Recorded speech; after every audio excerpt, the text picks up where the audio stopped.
This is Zbigniew Brzezinski. He's a big, long-time mentor of Barack Obama. He's in the Democons, quite a major one.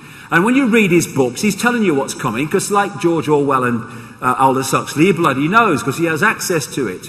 And he wrote this book, The Grand Chessboard, in 1997, in which he said, moreover, as America becomes an increasingly multicultural society, it may find it more difficult to fashion a consensus on foreign policy issues, except in the circumstance of a truly massive and widely perceived direct external threat. So they create one. Al-Qaeda, and Osama bin Laden, who was actually on the CIA payroll for years with the war against the Russians in Afghanistan. And so we have jet fuel. Yeah, that's a good one. And we have these buildings which were of the same design as the Twin Towers and burned more fiercely and with far more heat and never even threatened to come down.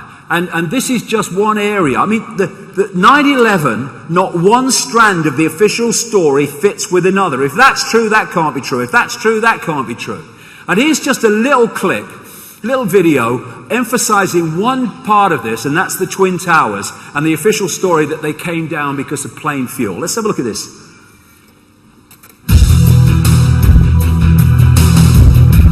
What do falling buildings look like?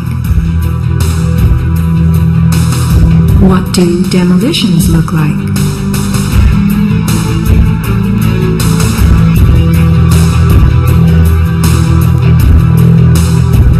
We are seeing typical implosions, characterized by gutting a building's base and then pulling it into itself. Computer-controlled sequencing fires the explosives in a rapid wave. Notice the jets of shooting concrete, the flashes, the pops, the caving of the buildings as they fall into their footprint, the tremendous billowing clouds of dust.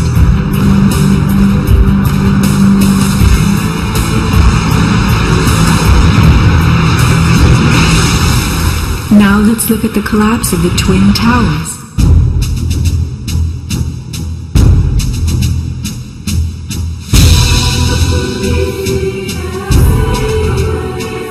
We are seeing explosions rather than implosions, a first in demolition history.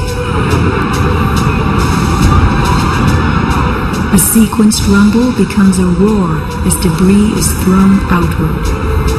The damage is not contained. Even the windows are blown from neighborhood buildings. What kind of energy enabled this? Would fire hurl metal and concrete sideways into the air? Here, a 600,000-pound chunk of steel, twice the weight of a Boeing airliner, was flung 400 feet, wedging itself deep into 3 World Financial Center on Vesey Street. A female photographer taking pictures of Ground Zero wondered why so many steel beams were jutting from neighborhood buildings. What shot pieces of the towers all the way across the street?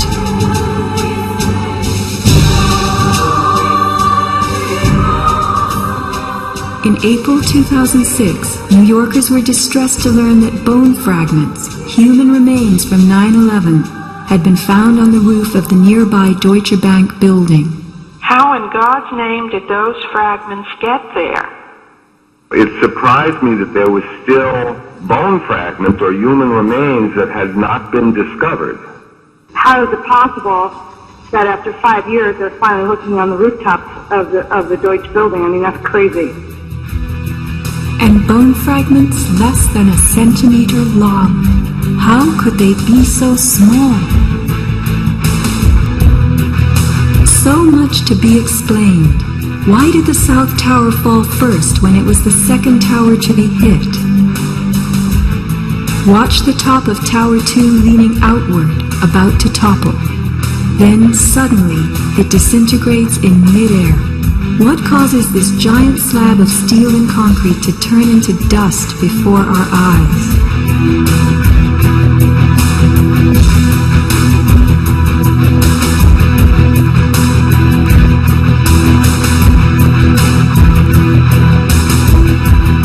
Watch both buildings collapsing straight down, directly into the path of most resistance.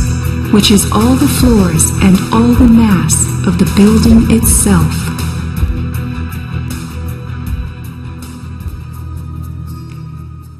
And yet, despite that, the towers fell. The towers fell in free fall speed. In other words, all the resistance was being removed before that coming down above it hit it. There's some kind of massive energy direction weapon involved in that, I'm sure, because there's so much technology outside the public arena that we don't know about. And thus, again, sense of possibility. If we don't know about it, we're not going to think, well, it could have been used, to do that. So you have to always have this understanding that whatever is the cutting edge of technology in the public arena is nothing like the cutting edge in the secret projects that they're using. And